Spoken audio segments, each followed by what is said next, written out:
Bismillahir Rahmanir Rahim. Nahmaduhu wa nusalli ala Rasulil Kareem.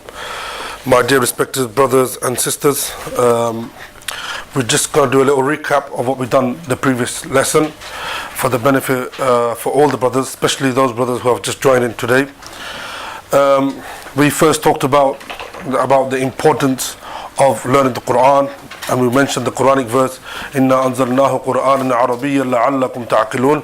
That Allah subhanahu wa ta'ala says that we have revealed the Quran in the language of Arabic so that you may understand, obviously referring to the Arabs of that time. Now, from that we can deduce that the language of the Quran is Arabic.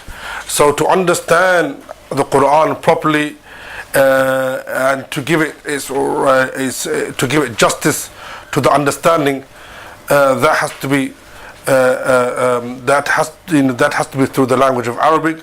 Hence, a person should understand the language of Arabic and should learn it.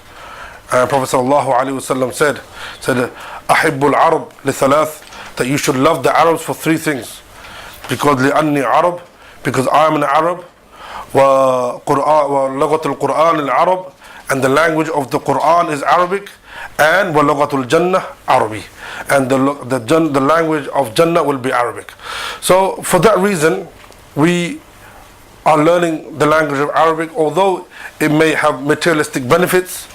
As we all know, that a lot of commerce and a lot of businesses taking place in the Middle East, and which will have a worldly benefit, but that is not our sole aim here. Our aim and objective of learning the Arabic language is to understand the deen better, and to understand the Quran, and to have that sincerity and devotion while performing the salah, performing the prayers. Because if we understand what we are reading, and if we can ponder upon the meaning while we are reciting, then that will bring us closer to Allah subhanahu wa ta'ala. And also it will bring about four things, like we mentioned last week. That first, it will bring tadabbur. Tadabbur meaning contemplation. It will bring about thinking. What Allah subhanahu wa ta'ala is saying. Inna fi khalqis samawati wal ardi la ayat. That Allah subhanahu wa ta'ala says, surely in the changes of the night and the day, there are signs for those people who think, who ponder. So these are things. Sanurikum ayat, sanurikum fil afaqi wa fi anfusihim, sanurikum ayatina fil afaqi wa fi anfusihim, hatta yatabayyana annahum lahumul haqq. That Allah subhanahu wa ta'ala says, that sanurihim, that we will show them ayatina, our signs in the heavens, in the universe. So when we ponder about this ayat, this will encourage us to look how our universe has been created. Allah subhanahu wa ta'ala says, give many examples, how the bees, how the honey is created, and how the bee, all these things that are happening, which as Allah subhanahu wa ta'ala has mentioned in the Quran, can be easily understood when we learn the language of Arabic, and that will bring about contemplation, that will bring about tadabbur, which in turn will bring so many other benefits. And that's why we mentioned in the previous week, in the previous lesson, that because of that we had many scientists, and we had many astrologists, and we had mathematicians, and we had all types of people, because of when they studied the Quran made them go and do that, made them go and learn these things. So the progression from actually understanding the Quran is far reaching, and it will have the knock-on effect was that man will become, the human race will become much more superior. And that is what happened to the Muslims of the past. They became much more superior in terms of wealth and in terms of knowledge. And as we all know, we say knowledge is power. And having that knowledge gained them access to so many different things. The Muslims, they learned how to create, so many things. We can go on and on. But that is not the whole point of here. But the point, what we're trying to get at, is that this will encourage tadabbur, contemplation. And the other thing which I mentioned was tafaqquh. It will encourage comprehension. It will make us understand what the Quran is saying to us. The Quran is saying, do this, and we will understand what the Quran is telling us to do this. Also, it will make tafakkur, which is reflection. Why we are here. What is the reason of our creation? What is the purpose behind the creating of the universe? All these things will come about by understanding the language of the Quran. And then the last one we said, ta'aqqul, it will bring about wisdom. Wisdom will flow from the Quran. And we look at the ulamas of the past, how much wisdom they had. How much wisdom they had. All that is all because of understanding the Quran. Because they have understood the Quran. So this is what we spoke about in the previous lesson, that this is the benefits of learning the language of the Quran, and this is what changes it can bring about within ourselves, and most and above all, it will bring us closer to our Creator, our Lord. Because when a person is standing up in Salah and he's doing with sincerity and with full devotion, then he is like as if he is standing in front of his Lord. And Prophet ﷺ was questioned, by Hazrat Jibreel, Mal ihsan? What is ihsan? An ta'bud Allah ka'annaka tarah, fa'in lam yakun yarak, fa'innahu yarak, fa'in lam takun tarah, fa'innahu yarak. Said, ihsan is that you worship Allah subhanahu wa ta'ala as if you are seeing Him. As if you are seeing Him. فَإِن لَمْ تَكُنْ تَرَاهُ, and if you cannot see Him, then فَإِنَّهُ يَرَاكَ, then understand that He is seeing you. So this level of contemplation and this level of awareness will come about when we come closer to Allah subhanahu wa ta'ala, and one of the ways is understanding what Allah subhanahu wa ta'ala is saying. What we also went over, we went over a chart. So many of you may have that chart. It was a flow chart in which we spoke about the grammar. Now, to understand the Arabic language, we have to master or have a good grasp of two set of grammatical rules or knowledge. One is syntax, which is nahm, and one is sarf, morphology, knowing how to change from one word to another. So if anybody wants to understand Arabic fully, then they have to master or have a good grasp of these two sciences and two knowledge and two subjects. One is syntax, which is nahm. In Arabic it's called nahm, and I explained what nahwa means. Nahwa means to go towards something, yes. And here, what it means technically, it means the knowledge that gives you the direction towards what diacritical mark will be at the end of the word. And I gave an example of Alhamdulillahi Rabbil Alameen, that we say Alhamdu, not Alhamdi, not Alhamda. So why did we use Dhamma, or shall we say Pesh, for those who are still not acquainted with Dhamma? And Dhamma is the diacritical mark, which is like a 9, which is slightly slanted 9. Yeah. Now, the example was that in Alhamdu, the Dal on Alhamdu has a Dhamma, a Pesh, that slanted number 9.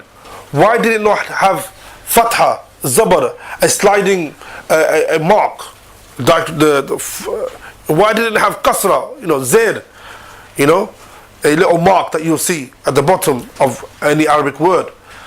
So this knowledge, syntax, will guide us towards the correct diacritical mark at the end of every single word. And we spoke about how concise the language of Arabic is. That the language Arabic, Allah subhanahu wa ta'ala knows our time and effort is very precious. And we spoke about three things. About in anything to be successful, we have to be resourceful, and we have to manage space, time and effort. These are the three things. And if we can utilize and maximize space, time and effort, then we will benefit the most. And the Quranic language or should I say the Arabic language, uses all three. Uses all three: space, time, and effort. And I gave an example of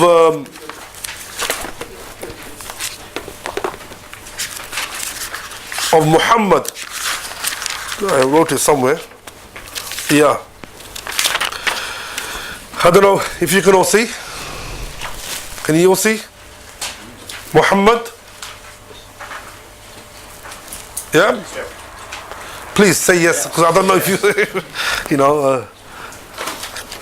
So, I'll give an example of the Arabic word Muhammad. Now, I wrote it in English, Muhammad. Like I said, in other language, especially in English, for example, you have vowel. The letters consist of vowels and consonants. Yeah? But in the Arabic language, all the words, all the letters are consonants. There are no vowels. There are no vowels. The diacritical marks, the fatha, dhamma, kasra, the zaba, zair, pesh, the marks that you will see on top of the words in the Arabic language, those marks do the job of the vowels. In English we have A, E, I, O, U, and some people say also Y as well. So these letters do the job of vowels, which give it movement, which give it the sounding to the words. Yes? And the sounding that is given by in Arabic is by the fatha, dhamma, kasra, which by the way is called harakat. It's called harakat. Now you must have a chart. Yes? You were given a chart last week. Something like this? No? Sorry. Something like this. Says terminology. Yeah. And the brothers who came new today, did they get a chart?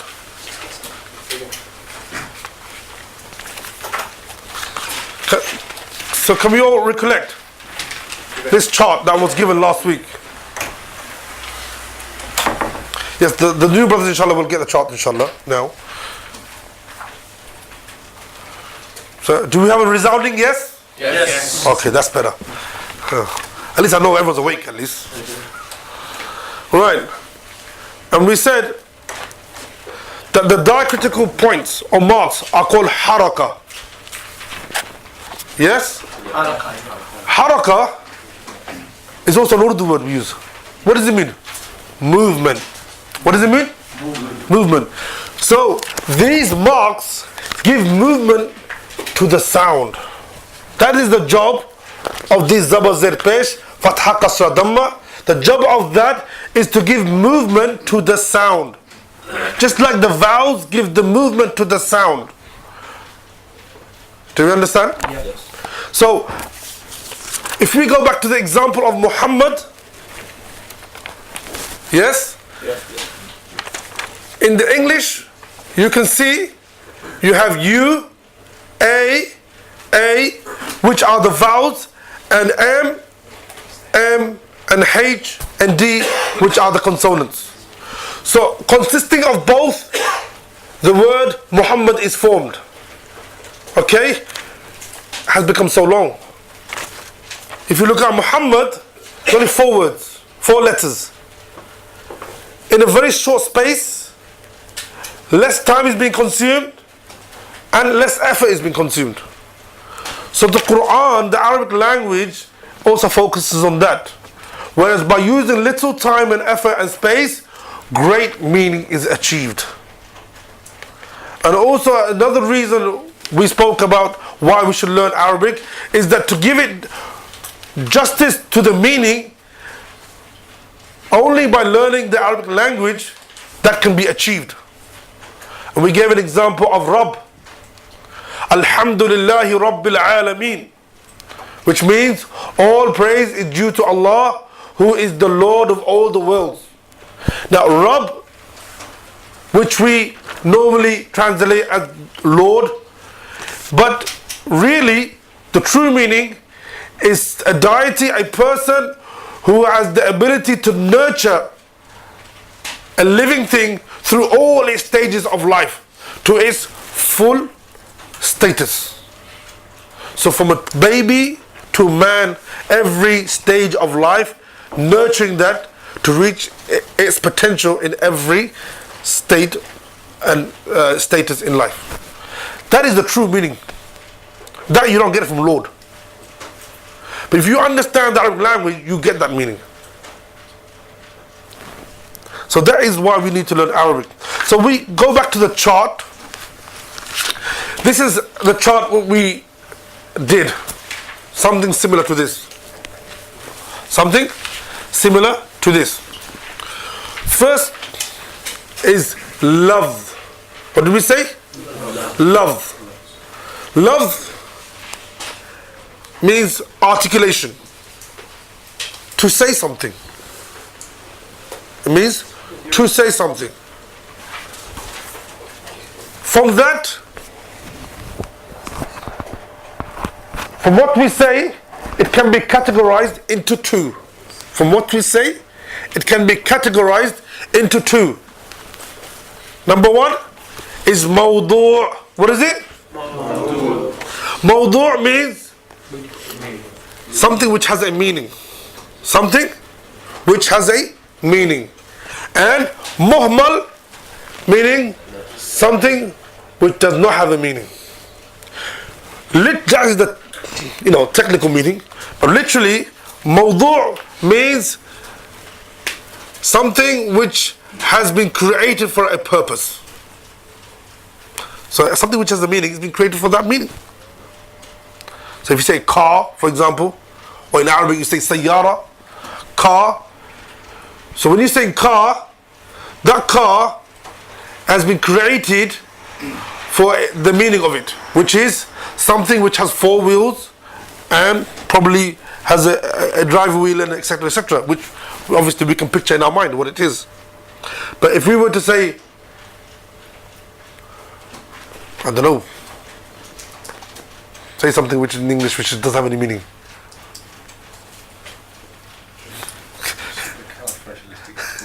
Yeah,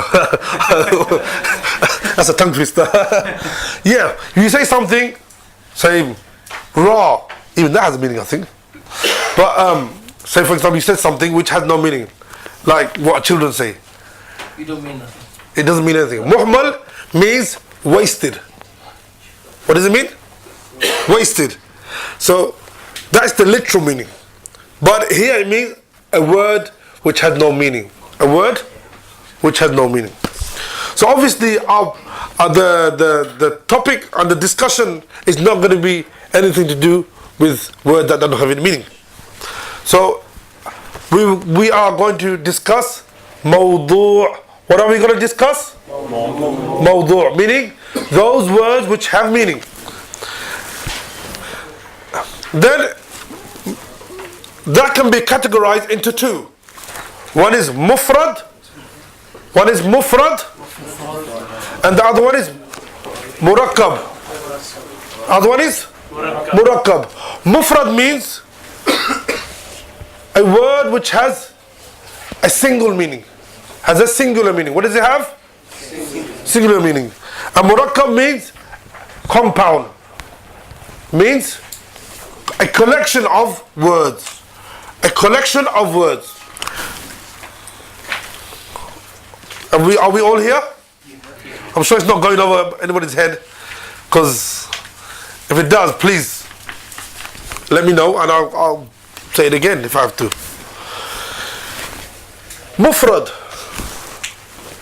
Another word for mufrad is kalima. Another word for mufrad is kalima. Again, same thing.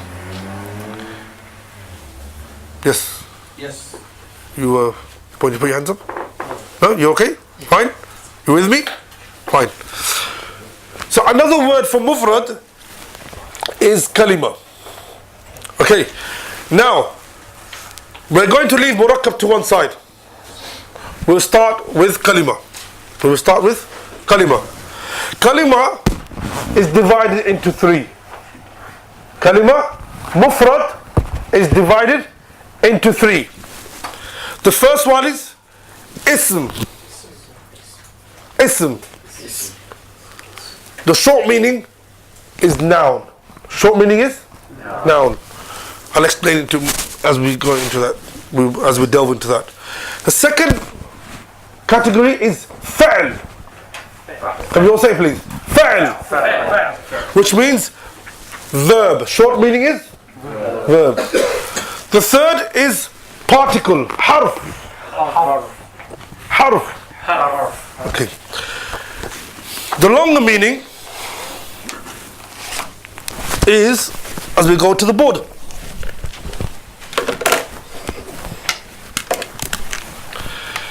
Al-ism. Okay? It says ism is that kalima which is independent of the other words in conveying its meaning and is devoid of any of the three tenses. Okay? I would like everybody to copy that down. And while you're copying, I'll explain. Again, ism. Remember, ism is the Arabic word, yeah?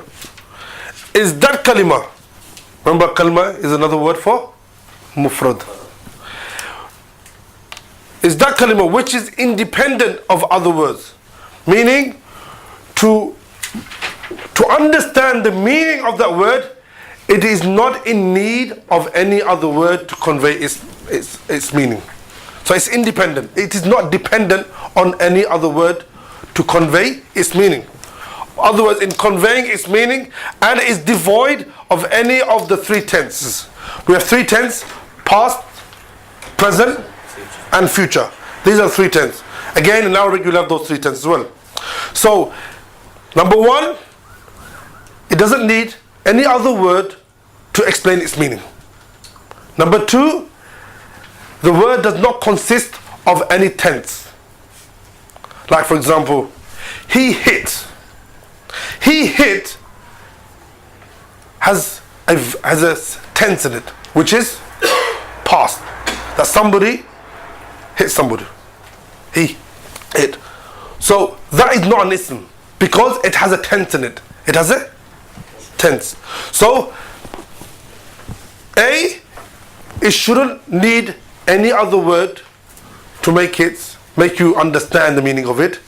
B, sorry, it doesn't have any tense in it. I'll give an example there. Okay, we'll go to the example. Example of ism. Mirsamun. What's that word? Mirsamun. Say please. Mirsamun. Means pencil. What does it mean? Pencil. Now for you to understand pencil, do you need any other word for the explanation of that? No.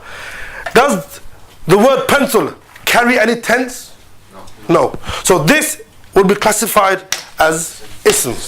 Another example. Mu'allimun. Say it. Mu'allimun. Mu'allimun. Mu'allimun. Mu'allimun means teacher. What does it mean? Teacher. Teacher in Arabic. Now for you to understand teacher, do you need another word? No. Does it have any tense? No. Third example. Bintun. Bintun. Bintun. Bintun. Means girl. Again, for you to understand this word, do you need another word for it? No. Is there any tense in that word?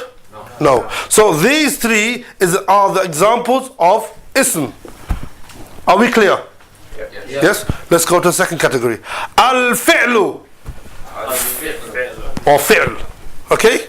We have the transliteration here as well for those who haven't got it fully grasped yet. So al-fi'l. Al-ism. Fi'l is that kalima. Kalima means mufrad. What does kalima mean? Which is independent of other words in conveying its meaning, but where's the rubber? Do we have rubber here somewhere? I had the rubber here somewhere. I thought I brought it. Didn't I bring it? Yeah.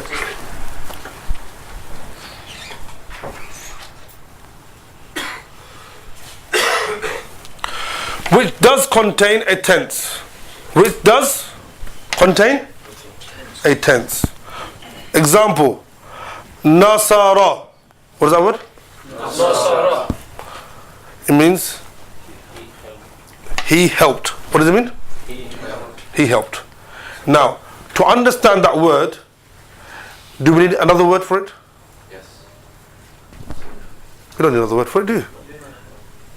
He helped. You've understood it. I've understood it. Who hasn't understood that one? For you to understand he helped, do we need another word? For just to understand he helped. Yes, you might be questioning, who did he help? That's a different thing. We're not talking about question on who he helped. The word itself, have we understood that word? Yes, helped, meaning that the helping, the doing, the action was done in the past. It was done in the past, which is a tense. Hence, this is a fa'al. This is a fa'al, which short name is verb.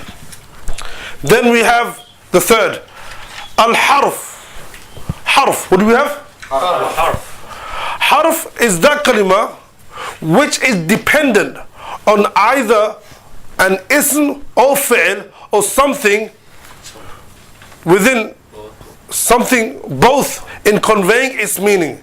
It does not contain any tense.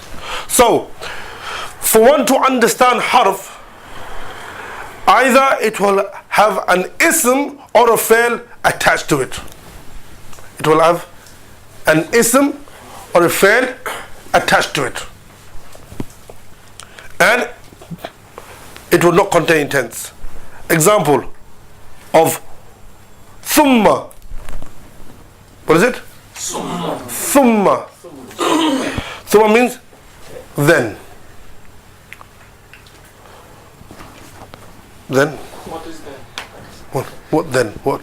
So it means thumma, you have to say something else with it. Understand? Example, fi, in. In what? Fil kitab?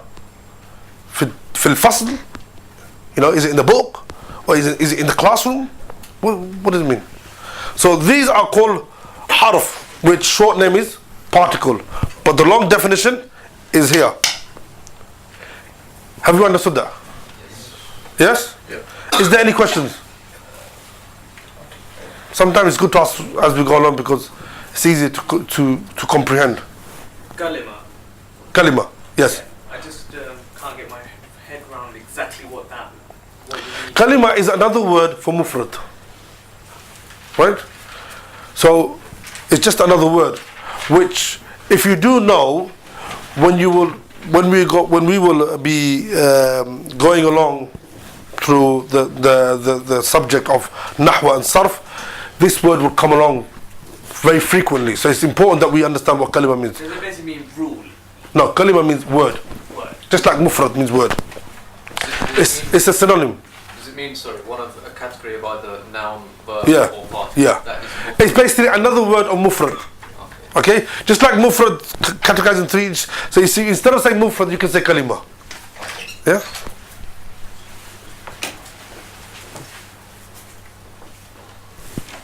So why do we use the word mufrad? Sorry? Why do we use the word mufrad? Why do we use it? Yeah.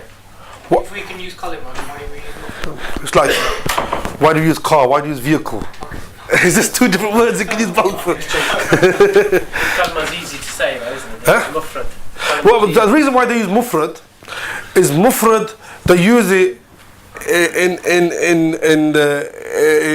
against murakkab, because mufrad means singular, murakkab means compound. In that context, they use mufrad, but it means same thing. Kalima mufrad means same thing. Are we clear with this?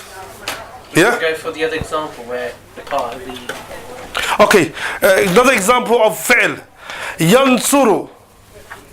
He is helping or he will help. So another thing, one of the uniqueness of the Arabic language is that one of the verbs will do the job of two. So if you want to convey something, any doing, in present or in future, one word is used. So this is what I'm saying. Time, space, energy. Yansuru. So if you want to say, Brother Qadim, what's your name? Shaman. Shamad. Shaman. Shamail. Khadimun yansuru Shamail. Khadim is helping Shamail. Or Khadim will help Shamail. So if you want to use in any tense, you still use yansuru. You understand? So again, the whole point of the whole exercise of that is to show that this word has a tense in it. So hence, this word is what? Is a fi'l. What is it? Fi'l. So have we got all that down? Huh? No? Okay. We'll give you 5 minutes to just take that down. And if there's anything you want to understand a bit more better, you need to ask, then ask me while you're writing down anything. But because this is going to get deleted. Maybe not now, but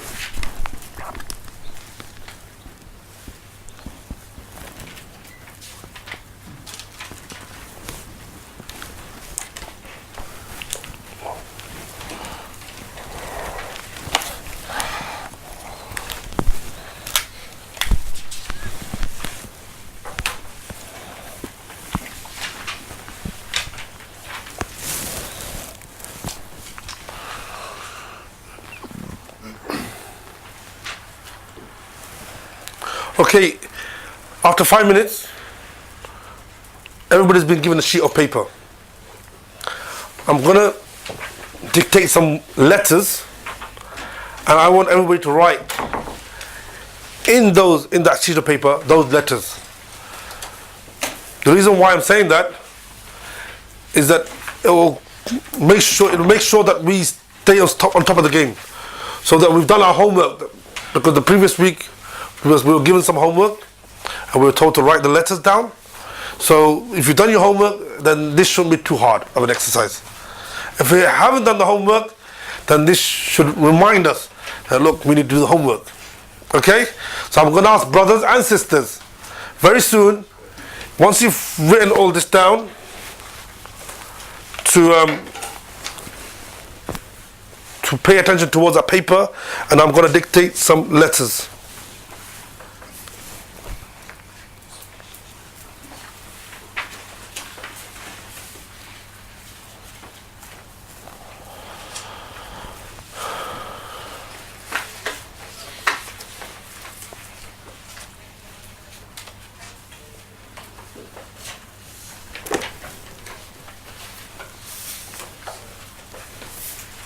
I'd rather a student ask me 10 questions, and if need to, yes. So what's the word on the right hand side? The word that says and? Where? Which one? Just what? That's just what. What means and. What means and. Everyone just writing stuff down. Yeah, everyone's writing this down. Okay, I'll just make a suggestion that if you need to stretch your legs, then perhaps get up and just stretch your legs, because we've still got another 40 minutes. A good half an hour, I'll say at least. At least half an hour. Well, finishes at 9:15, then question and answers, or maybe 20 past.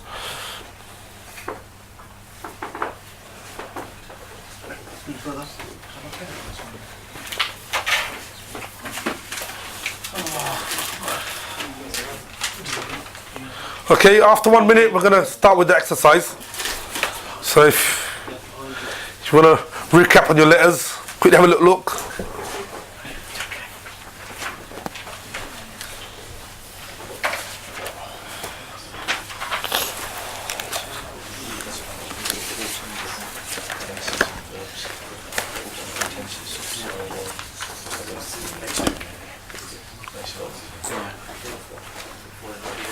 Okay, brothers and sisters, if you can all take the sheet of paper that was given to you. If not, I think I'll get one of the brothers to come and give you a sheet of paper. Has everybody been given a sheet of paper? Yes? Everyone's been given a sheet of paper, yeah? Yeah. And I assume that everyone's got a pen as well. Okay. The first letter I want everybody to write is Ba.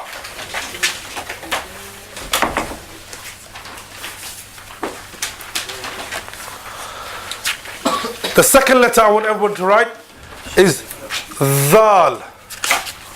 Zal.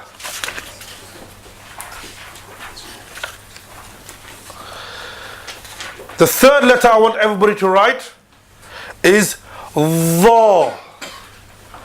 Dha.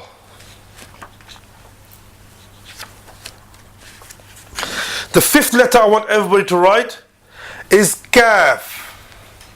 Fifth letter. Kaf. Fifth or fourth? Is that fourth or fifth? Really? Fourth, yeah. But I give you another one then, isn't it? Okay, the fifth one is Lam.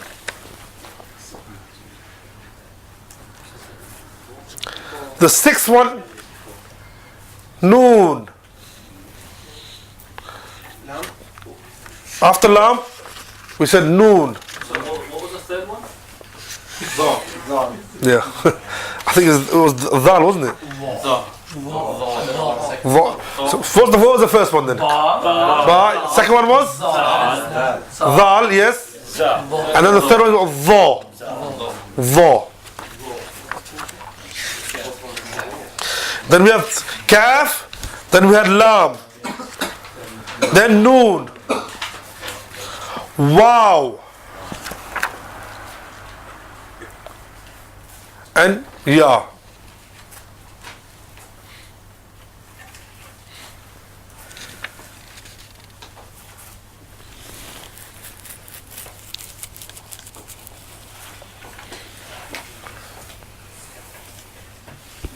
Has everyone done it? Yeah? Yep. So, if I can have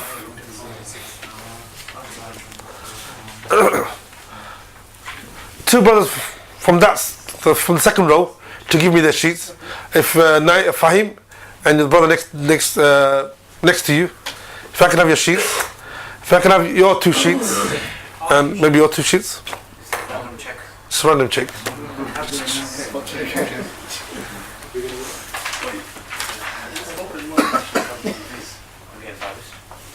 You don't have to put your name on it. So we'll keep it anonymous. And if I get two from the sister as well. Just say 1 and 2. Not this paper, I don't need this paper.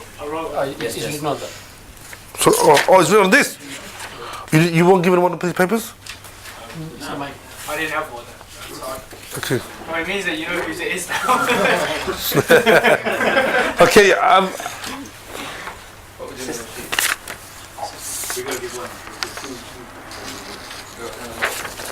right. I've only got one here for two. Two more, please. And I had from the second row as well, two, wasn't it?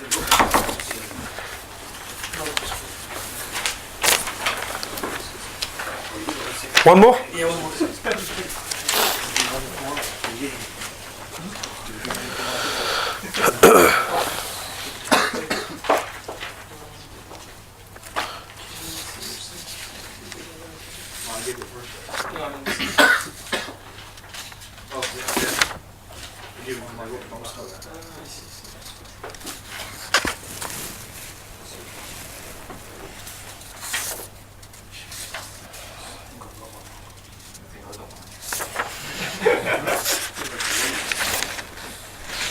MashaAllah, for first attempt is very good. I don't know who this brother is, but the Ya obviously needs more practicing, and rest of the letters is readable. What was the third letter we did? Dha.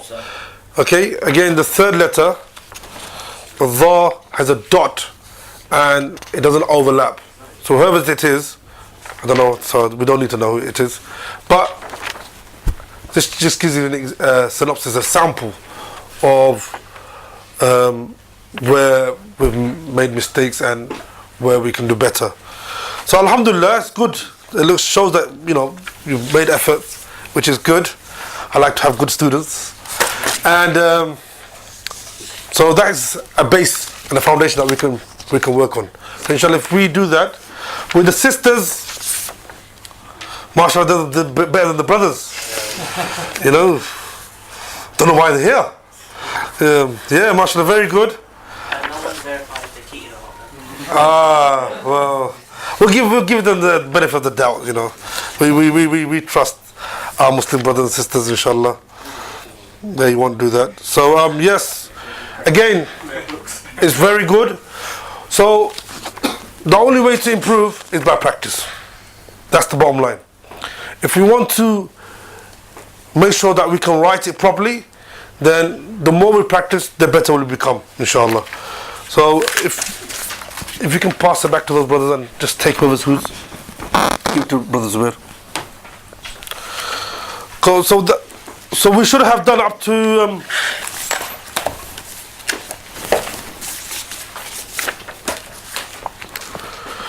page 18, yes? Okay, from page 19 is basically, again, can you read these Arabic letters? Okay, so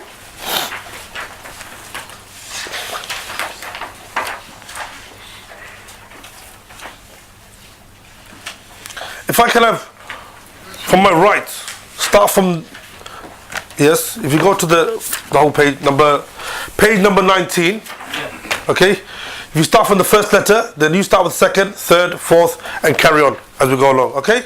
So, brother, what's your name again? Brother? Saeed. Saeed. Saeed. Saeed, yes, sir. Ba. Ta. Tha. Jim. Ha. Ha.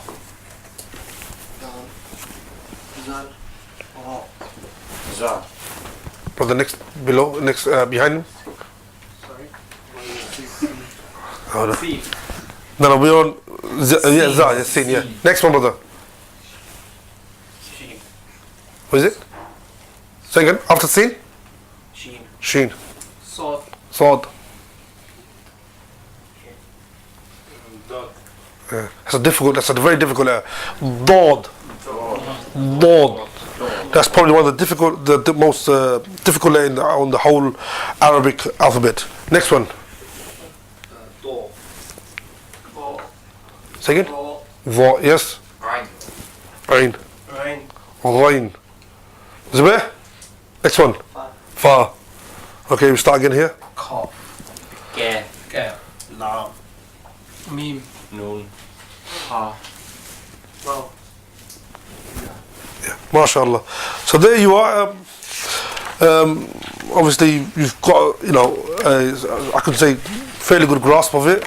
But again, to master it, that's a different field. That's in Tajweed, inshallah. And inshallah, when we do a Tajweed course again, we'll request all the brothers to come and join in that as well, inshallah. Okay, now if we go to page number 21, this exercise is all about learning how to pronounce the letters with fatha and to recognize fatha. We were speaking about vowels, didn't we? That the diacritical marks are the vowels in the Arabic language, and we have three short vowels, okay, which is fatha, dhamma, and kasra. And for those brothers who know Urdu, zabazir pesh, this is all about fatha, the mark which is the diagonal mark which is above the letters. So this is telling us how it is written and how it is pronounced.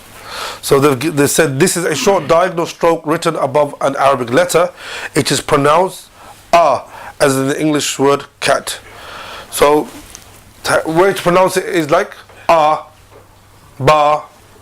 ta, tha, ja, ha, ha, da, the, ra, za, sa, sha, sa, da, ta, va, a, ra, fa, qa, ka, la, ma, na, ha, wa, ya. Yes? Yes. The only reason why I said this is because it's getting recorded, so when it's on the internet, somebody wants to go back to it, they can go back to it as well. Okay, so this is how you say it. Yes? Now I'm going to say one more time, I want everyone to follow me now. Okay? A, ba, ta, tha, ja, ha, ho, da, za, ra, za, sa, sha, so, do, to, vo, a, go, fa, qa, ka, la, ma, na, ha, wa, ya. Okay? So this is how you pronounce it. So as we go along, we hope inshallah to have more exercise and become more easier. Then we go to page 22.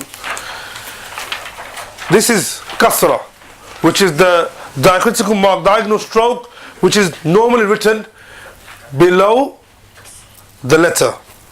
And how to pronounce that? They've said it like bits, I in bits. So we say E, B, T, C, G, H, D, Z, Re, Z, C, She, C, D, P, V, E, Ri, Fi, Qi, Ki, Li, Mi, Ni, Hi, Wi, Yi. So that's how you pronounce kasra. So kasra is the diacritical mark, the diagonal mark, which is below, normally below the letter. Why I say normally? Sometimes it may not be below the letter, but it's still kasra. But whenever it comes, I'll show you. Sound K. Ki. Key. Okay. The next one, short vowel, is dhamma. What is it? Dhamma. This is the very small wow written above an Arabic letter. It is pronounced U as in the English word bull. Not really, it's more of a boo, not boo. Okay? U, bu, tu, su, ju, hu, du, zu, ru, zu, su, shu, su, du, tu, zu, ru, fu, u, ku, lu, mu, nu, hu, wu, you. Okay, so that's how you pronounce dhamma. Now, here, if you go back to the next page, page 24, it's a bit more practice. So this is how you practice. A, I, U. Babi, bu. Tati, tu. Sasi, su. I can hear sa. It's not sa, it's tha. Tha. The tip of the tongue touching the roots of the front two teeth. This is tajweed now, but just give it an example. Thasisu, Jajiju, Hahihu, Hahihu, Dadidu, Zazizu, Zazizu, Rariru, Zazizu, Sasisu, Shashishu, Sasisu, Dadidu, Tatitu, Zazizu, Ai'u, Rariru, Fafifu, Qaqiqu, Kakiku, Lalilu, Mamimu, Naninu, Hahihu, wa we woo, ya you. So that's how you pronounce it. Remember, these are short vowels, meaning they should not be lengthened in any way. It has to be read quickly. Understand? So this is why it's called short vowels, because you'll get the long one where you lengthen it. Okay, now it says, can you read the following Arabic words? So remember we said qaf with fatha, qa. What is it? Qa. Then the ra with the fatha is ra. And the hamza with the fatha is a. So all three together, qara'a. Qara'a. Okay, which means he read. Okay, we won't go into what it is or what just to practice on how you say it. Again, you got the sheen who's got a fatha on it, sha. Then you got the kaf with the fatha, which is ka. And the ra with the fatha, which is ra. Remember, we've got to read it quick. Shakara. Shakara. Okay, which means he thanked. Next one. The ya got fatha, which is ya. And the qaf with this kasra is qi. And the fa with the dhamma is fu. Fu. Yaqifu. Yaqifu. Which means he stops. Or, remember I said that one of the verbs has two. So, he stops or he's stopping. But obviously they just mention one here. Next one. You got fa, which got fatha. And you got ha with the kasra, he. And mim with the fatha, ma. Fahima. He understood. He understood. Okay. Next one. Ha with the fatha. Ha. Sin with the dhamma is su. Noon with the fatha is na. Hasuna. He was good. He was good. Then we have ra with the fatha, ra. Ghain with the kasra, ghi. Ba with the fatha, ba. Raghiba. He desired, he wished. Okay? So, the next two, part of your homework. I want you to practice on that. Okay? So when you go back for the following week, three things you need to remember. A is that where do all the marks go? Does the fatha go top or below? Or how is it? Again, kasra, does it go below or top? Or is it written a different way? That's one. Number two is that we read it quickly. We read it quickly. And the third thing is optional, but it's very good if you can remember the meaning. If you can remember the meaning. So it all has the meaning. Yeah. Very easy if you want to memorize it. All you have to do is get somebody else. If you've got a wife, get your wife to test you. Okay, here. Test me. And I test you. If you've got brothers, siblings, get them to test you. Get them interacting. Okay, here, test me on this. He'll ask you, shakara. You say, he thanked. So you know what shakara means. Obviously, people don't understand shukr. We understand that because it's obviously it's from the Arabic word. Fahima. He understood. Fahim. I know what it means now. Person who understands. I know my name. Right? Kataba. What does it mean? He wrote. Okay? So this is it. Qara'a. What did he read? He read. So these are the words that we can learn and memorize it. Okay, next one. Page 25. This is telling us how the letters will appear in different stages of the word. So if it's at the beginning, this is how it will appear. If it's in the middle, that's how it will appear. If it's at the end, then that's how it will appear. Okay? Again, it's showing how it will look joined. And then if it's written independently by itself, then that's how it will appear. Now, you were given some pages just recently, just now. You give it out. Okay?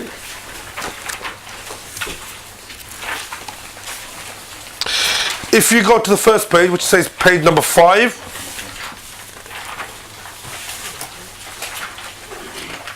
yes? You can see, like ba has got not just one shape, but many shapes. So it's important that we familiarize with those shapes as well. It's in your page. And here they've only given you one example. In the book, they've only given you one example. But there are many forms of writing the letters when they are joined up. So it's important that we get ourselves accustomed to these different ways. So you've got, like for example, ta, a different way. So just have a look at it and get yourself accustomed to it. And what you can do is pick up the Quran and look for the different ways. See if they match. That way you get yourself used to the letters. So are we clear with that? Okay.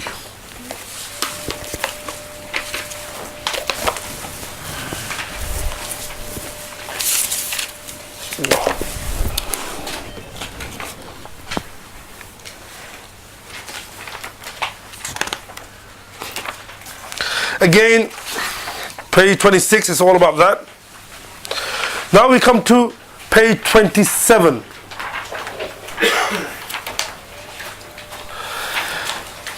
Now, the title, The Naughty Letters. Remember, this is for beginners, so that's why they're trying to make it as easy as simple. The naughty letters. There are 6 naughty letters which refuse to join on to any other letter after them. In other words, to the left of them. However, they do allow other normal letters to join them from the right. The naughty letters are Alif, Dal, Zal, Ra, Za, Waw. So these are 6 letters which are classified as naughty letters, which mean that letters can join onto it, but they will not join to any other letter after it. Have you understood? Okay, if we look at page 28, we'll have an understanding.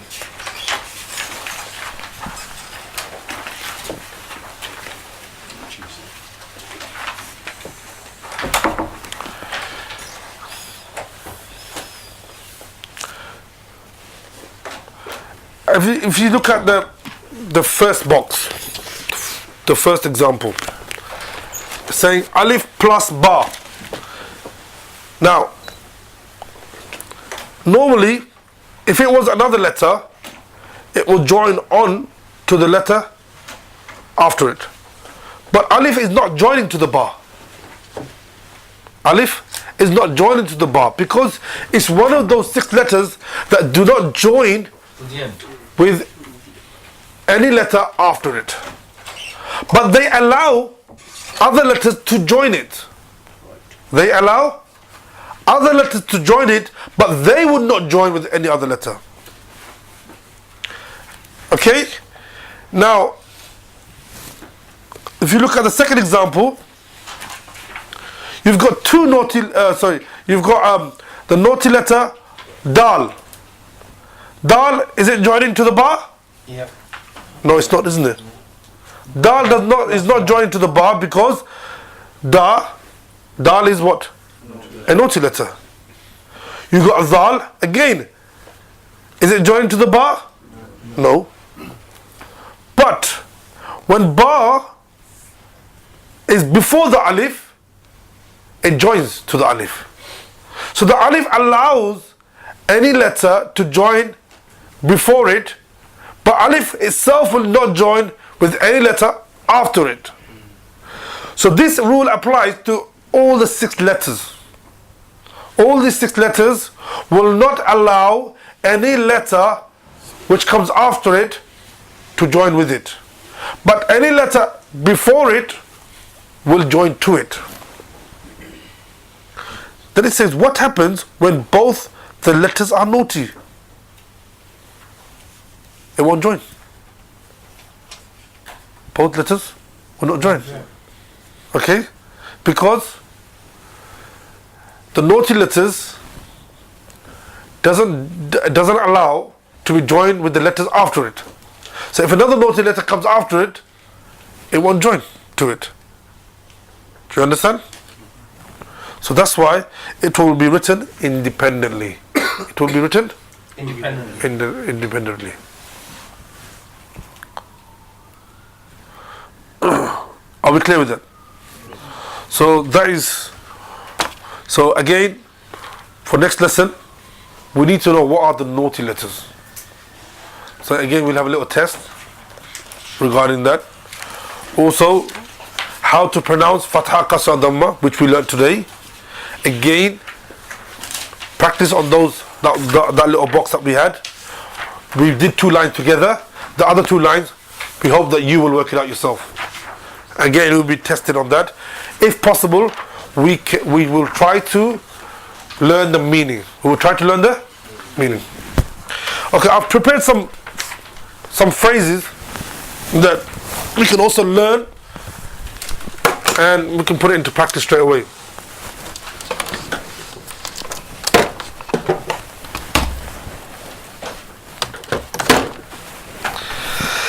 The first one, which was the famous one, كيف حالك? A child is born and he knows that as well. كيف حالك? That's a bit rubbed off there. Where is my pen?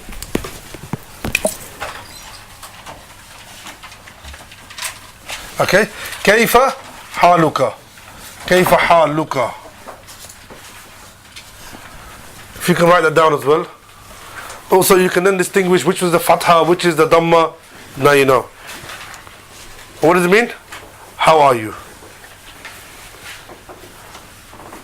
Reply. Ana bi khair. Ana bi khair. I am fine.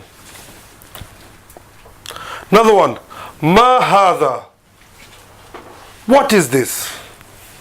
So if you want to know any object, any non-living thing, if you want a question about it, you will say Ma hadha. Ma hadha. What is this? If you want to ask about a person, who is he? Man hadha. Who is this? Say, Man hadha. Man hadha. Yeah? So you're asking somebody else. So if I'm asking Brother Said about Qadim, I'm asking Man hadha, because he brought a friend with him. So Man hadha. And he will say, Hadha Qadim. This is Qadim.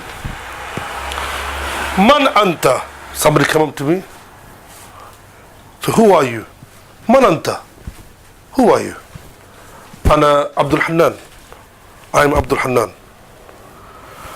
Somebody gives us something, you can say, well, you should say Jazakallah, which is Sunnah way. But if you were to say Shukran, that means thank you. What does it mean? Thank you.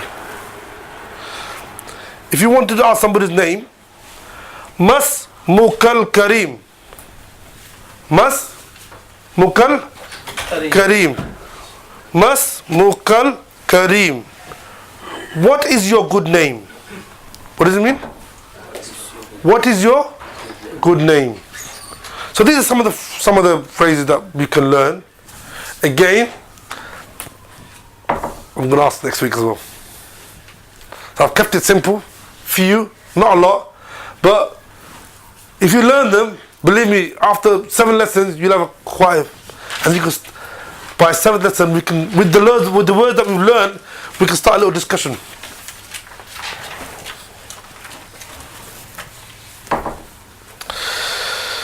On the first one, Yeah. there's doors over at the end. Where's that? Where's the zabar? Kayfa halaka.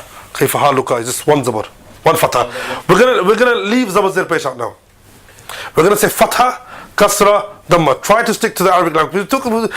We're learning Arabic language, yeah? Let's stick to Arabic now. So fatha, yes. There's only one fatha there. If you didn't pronounce that, you said kayfa halik. Kayfa haluk. What's the difference in meaning? No changes. It's the way of when you're stopping at the end of a word, any diacritical mark will be changed into a sukoon. But in normal speech, would you say كيف حالك or would You can say كيف حالك. Not حالك. That's كيف حالك. That's wrong. That's not proper. It's كيف حالك. You know, you see Roberts, كيف حالك. كيف حالك. That's wrong pronunciation. It's كيف حالك. Again, why is it حالك? We'll learn in Nahwa, inshallah. Then you can challenge him. You all saying is wrong because according to the grammar, it's supposed to be like this. So you can challenge him. You know? But you wouldn't say كيف حالك.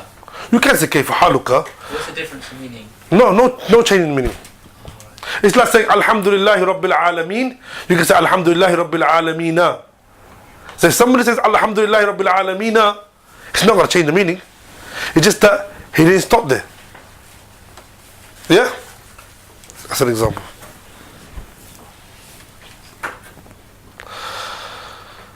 Yes, brother. The last one, Masmukal Kareem. Masmukal Kareem. Is it one fatha Where? in Kareem? In Kareem, yes. One fatha. Oops.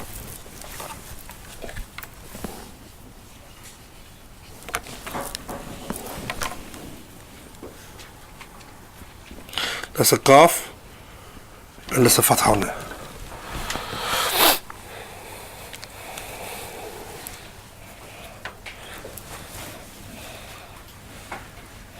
So if somebody asks you Masmukal Kareem, what is your good name?